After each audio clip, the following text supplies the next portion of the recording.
Gente, eu vou explicar. Meu tema é a proteção dos direitos da pessoa com transtorno do espectro autista.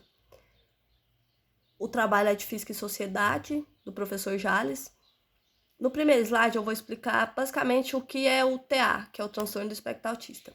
O transtorno do espectro autista ele é um distúrbio no desenvolvimento do cérebro que vai afetar o sistema nervoso e a capacidade de relacionamento com as outras pessoas, tipo a criança, o adulto, ele vai ter dificuldade de relacionar com outras pessoas, tem dificuldade de manter o contato direto, assim, no olho, eles costumam não olhar no olho da gente. Eles vão ter um jeito de ser, um jeito de pensar e um jeito de agir diferente.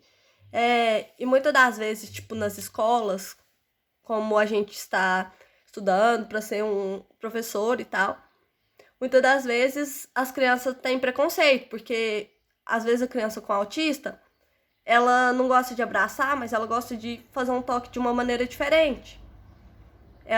O jeito deles de brincar é diferente, então muitas das vezes as crianças estranham.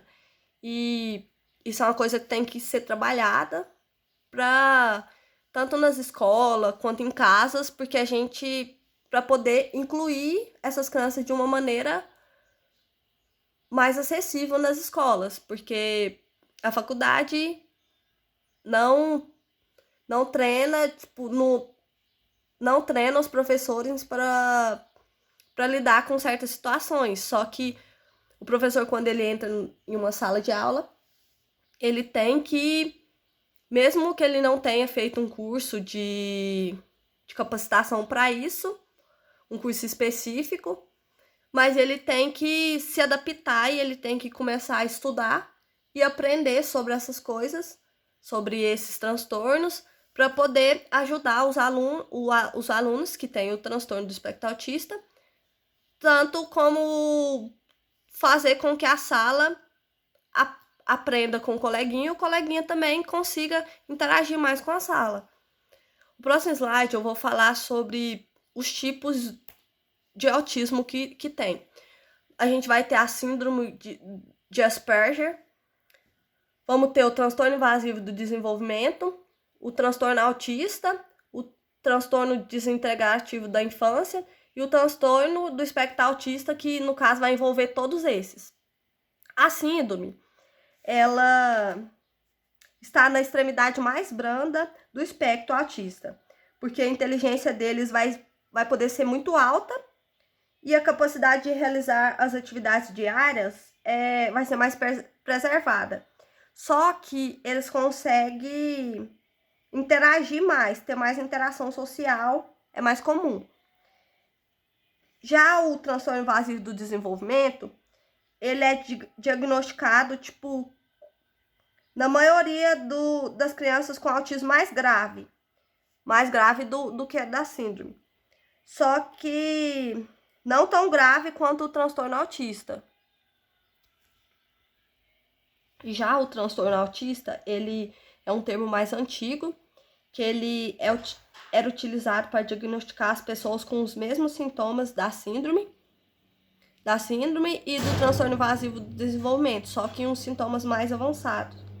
O transtorno desintegrativo da infância, ele é basicamente o diagnóstico para os casos mais graves do espectro em crianças que se desenvolvem normalmente e depois elas começam a perder as habilidades sociais, ou seja, habilidades de linguagens e cognitivas. Geralmente isso acontece entre os 2 e 4 anos.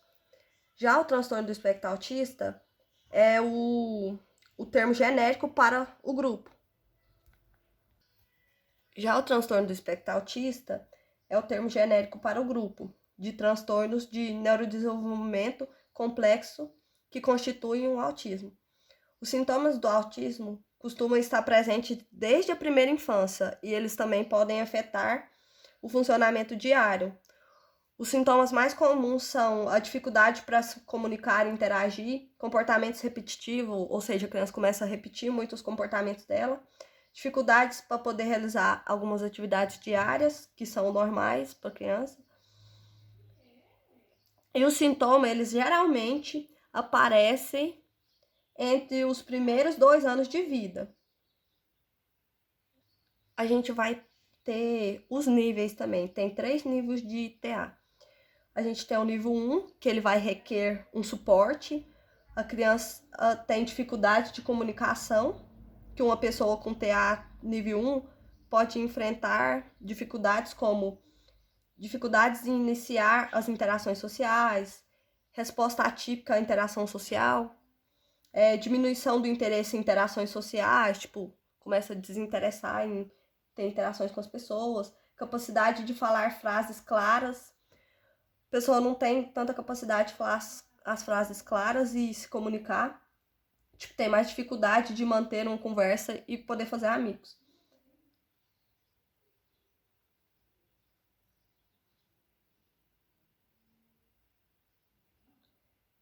Já as dificuldades comportamentais que essa pessoa com TA nível 1 pode enfrentar é comportamento inflexível, dificuldade para poder alternar entre atividades, tipo, tem dificuldade de passar de uma atividade para outra, dificuldades de organização e planejamento que pode afetar a independência. Já o nível 2 requer o suporte substancial. Os problemas de comunicação que uma pessoa TA nível 2 pode enfrentar são dificuldades perceptíveis com habilidades de comunicação social, verbal e não verbal, questões sociais aparentes, resposta reduzida às interações sociais, interações limitadas a interesses estreitos e as diferenças mais significativas na comunicação verbal, mais do que a nível 1. E os problemas comportamentais são comportamento inflexível, dificuldade para poder lidar com a mudança, comportamentos restritos ou repetitivos também, que vai interferir no funcionamento diário da pessoa, e dificuldade em mudar o foco ou ação. E o nível 3 vai requerer muito suporte. Os problemas de comunicação que o nível 3 pode enfrentar são dificuldades graves na comunicação, iniciação muito limitada das interações sociais, ou seja, a pessoa não consegue ter basicamente, sabe, a interação social é bem difícil. Resposta mínima à interação, ou seja, responde muito raro. Métodos incomuns de entender as necessidades sociais e as dificuldades comportamentais são comportamento inflexível, extrema dificuldade em lidar com mudança, comportamentos restritos ou repetitivos. E esses níveis correspondem à gravidade dos sintomas do autismo. No caso, o nível 1 é o mais leve, o nível 2 é o moderado e o nível 3 é o autismo severo. No próximo slide eu vou falar sobre os direitos dos autistas. A lei ditada aí, número 12.764/12, vai instituir que a Política Nacional de Proteção dos Direitos da Pessoa com Transtorno do Espectro Autista vai prever a participação da comunidade na formulação das políticas públicas voltadas para autista. 2 anos após a sanção dessa lei, o governo publicou o decreto número 8.368/14, que vai regulamentar a política de proteção dos direitos da pessoa com transtorno do espectro autista. Esses direitos incluem aposentadoria para os autistas, inclusão nas escolas, ou seja, todas as escolas devem aceitar os meninos e tem que ter um professor para poder ficar com a criança que tem um transtorno do espectro autista. E eles têm que se adaptar ao aluno com um professor para ficar só com eles e apresentar metodologias diferentes para eles conseguir seguir a escola de uma forma mais que eles entendam mais, porque eles não aprendem do mesmo jeito que os outros alunos. Eles aprendem do jeito deles, da maneira deles, com métodos diferentes dos normais. Nesse slide eu vou falar sobre os dados do censo comum que foi divulgado pelo INEP. O Brasil, ele registrou no intervalo de um ano aumento de 37,27% do número de alunos com o transtorno do espectro autista, matriculados em classes comuns.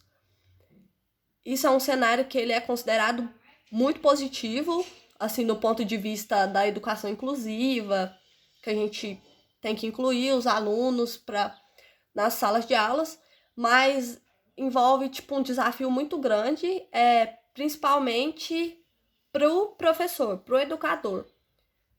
Por que envolve um desafio muito grande para o educador? Porque muitas das vezes os professores às vezes nunca pegou um aluno com transtorno do espectro autista. Um professor que nunca pegou, ele não sabe lidar bem. Muitos dos professores não têm especialização nessa área de educação inclusiva. Só que, por um outro lado, é muito bom, porque o professor vai aprender muito. O professor, ele tem que começar a pesquisar sobre isso, sobre métodos diferentes para poder ensinar o aluno. Ele tem que começar a adquirir novas habilidades, e isso, por um lado, vai ser muito bom para ele, porque ele vai começar a adquirir, e quando chegar outro aluno autista na sala dele, ele já vai ter uma bagagem para poder ensinar.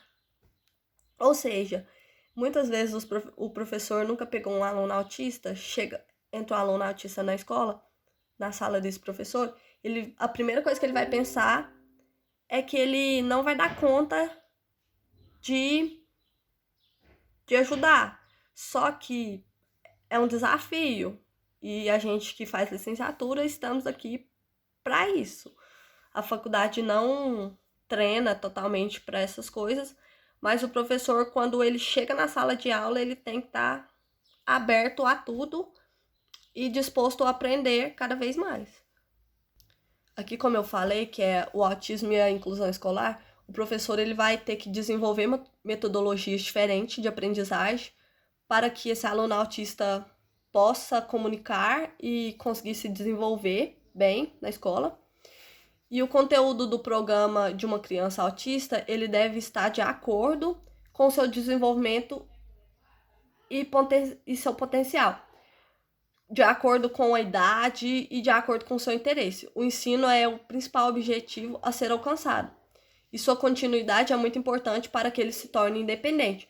Ou seja, quando chega, a primeira coisa que o professor deve fazer quando o aluno chegar é perguntar o nível do autismo, como que essa criança fica em casa, como é o jeito dele de fazer as coisas, para esse professor adaptar metodologias de aprendizagem para poder conseguir adaptar o aluno, porque os níveis de autista é diferente, ou seja, o método que um aprende é diferente do método que outro aprende. Cada um tem o seu jeitinho de aprender.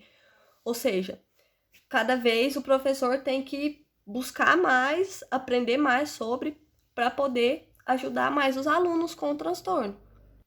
Agora eu vou mostrar um videozinho sobre autismo. Meu nome é Maíra Gaiato, sou psicóloga infantil e neurocientista especializada em autismo. Hoje vou explicar de um jeito bem simples e prático o que é transtorno do espectro autista. As pessoas ainda se assustam quando recebem o diagnóstico de autismo. Logo imaginam uma criança isolada em um canto, balançando o corpo para frente e para trás, sem olhar e sem se comunicar com ninguém. O filme Sunrise mostrou em 1979 um caso de autismo assim. O pequeno Raul era um garoto saudável e feliz. Com o passar dos meses, foram percebendo os sintomas do transtorno. Após muita dedicação dos pais, conseguiu melhorar. Rain Man, com o astro Tom Cruise, venceu o Oscar em 1989 de melhor filme. Well, I'll have to let you drive sometime. Ele foi baseado na história real de Kim Peek, que tinha autismo e apresentava graves limitações e também habilidades incríveis. A memória de Kim era surpreendente. Ele armazenava tudo que lia e ouvia. Memorizou 12.000 livros ao longo da sua vida. E esta é a Lourdes, uma garotinha linda e muito afetiva. Os pais dela ficaram muito preocupados quando perceberam que a filha não olhava quando chamada pelo nome e não fazia quase nada do que pediam. Suspeitaram inicialmente de deficiência auditiva. Com alguns exames, conseguiram comprovar que Lourdes ouvia bem. Os pais ficaram aliviados por um momento. Com o passar do tempo, outros sintomas do espectro começaram a aparecer. Lourdes era super concentrada em seus brinquedos.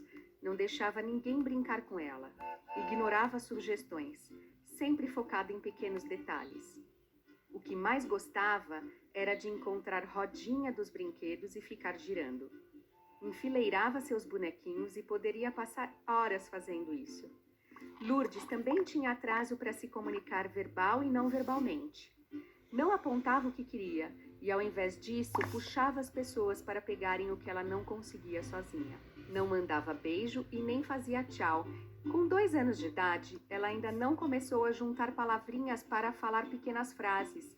Repete alguns sons de desenhos, mas sem a função de se comunicar. É considerada pelos pais e pela professora como uma criança independente.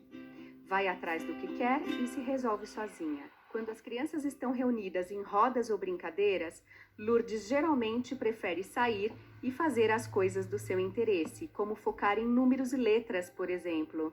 Na sua festinha de aniversário, ao invés de bater palmas, tampou os ouvidos, chorou e tentou se esconder embaixo da mesa. O barulho parecia incomodá-la muito. Alguns familiares tentavam acalmar os pais, dizendo que conheciam outras crianças que falaram tardiamente e que cada criança tinha o seu tempo, que eles eram ansiosos demais e que estavam vendo coisas onde não existiam. Algumas crianças que conhecemos têm alguns sintomas parecidos com os da Lourdes. Essa dificuldade de se encaixar em um padrão de sintomas confunde muito os pais, que ficam tentando preencher uma tabela de comportamentos autísticos e não autísticos, mas não é assim que funciona. A identificação dos sinais do transtorno deve ser feita por um especialista através de observação comportamental. Hoje, o autismo tem como base o Manual de Diagnóstico e Estatística dos Transtornos Mentais, o DSM-5. Nele, há um modelo que se apropria de 2 critérios para se caracterizar o espectro. O primeiro critério se refere a déficits ininterruptos na comunicação social e na interação social. Isso pode significar dificuldade em interagir com os membros da família e com crianças da mesma idade, dificuldade na comunicação verbal, na fala e na comunicação não verbal, gestos importantes para a comunicação, como apontar, triangulação de olhar para outras pessoas e para o objeto que deseja. Dificuldade em olhar nos olhos ou atender pelo nome quando chamada, utilizando o outro como ferramenta, maneira disfuncional de obter o que deseja. O segundo critério para se caracterizar o espectro é apresentar padrões restritos, repetitivos e estereotipados de comportamentos, interesses e atividades, que podem ser comportamentos repetitivos, estereotipias, brincar de maneira disfuncional, não com a função do brinquedo, mas focar a atenção em apenas detalhe do mesmo, ou manipulá-lo de forma inadequada. Interesses e hiperfoco em alguns assuntos, como saber tudo sobre dinossauros, por exemplo. Dentro do espectro, podemos ter muitas características que partem de sintomas mais leves, caracterizando o que se chama de nível 1, sintomas moderados de nível 2 e até sintomas mais graves de nível 3. O autismo acontece por um conjunto de fatores neurológicos, desde a formação do feto. O cérebro com autismo tem alterações na comunicação entre os neurônios e em outras estruturas de diferentes áreas do cérebro. Por causa disso, a manifestação de sintomas é tão diversificada. Algumas pessoas com autismo falam super bem e outras são não verbais. Algumas possuem altas habilidades e outras deficiência intelectual. As causas são múltiplas, em grande parte genéticas. O autismo ainda não tem cura. Existem tratamentos sérios, com comprovação científica, que aproveitam a neuroplasticidade do cérebro, que é a capacidade de fazer novas conexões e construir novos caminhos de informações funcionais, e melhoram muito a vida da criança. tendo como objetivo a autonomia e a independência dela. As terapias recomendadas pela Organização Mundial da Saúde e com comprovação científica são baseadas em análise do comportamento. São as terapias comportamentais, entre elas a ABA, que significa em português a análise do comportamento aplicada. A última estatística realizada pelo CDC, Centro de Controle de Saúde e Prevenção de Doenças americano, mostrou que uma em cada 59 crianças é diagnosticada com autismo. Esse número aumenta a cada pesquisa. No Brasil, não há estatísticas oficiais, mas estima-se que 2 milhões de pessoas estejam no espectro autista. A ONU estabeleceu o dia 2 de abril como o Dia Mundial da Conscientização do Autismo. Diversos monumentos ficam iluminados com a cor azul neste dia. Espero que tenha ajudado vocês a entender. Para finalizar, eu deixo essa frase: autismo não se cura, mas se compreende. Porque tem muita gente que não compreende. Tem muita gente que não tem paciência e tal, mas eles só tem um jeito diferente de ser. E, igual como foi falado no vídeo, por enquanto não tem cura, tem alguns tratamentos, mas por enquanto não tem cura. Mas tem compreensão. E é isso.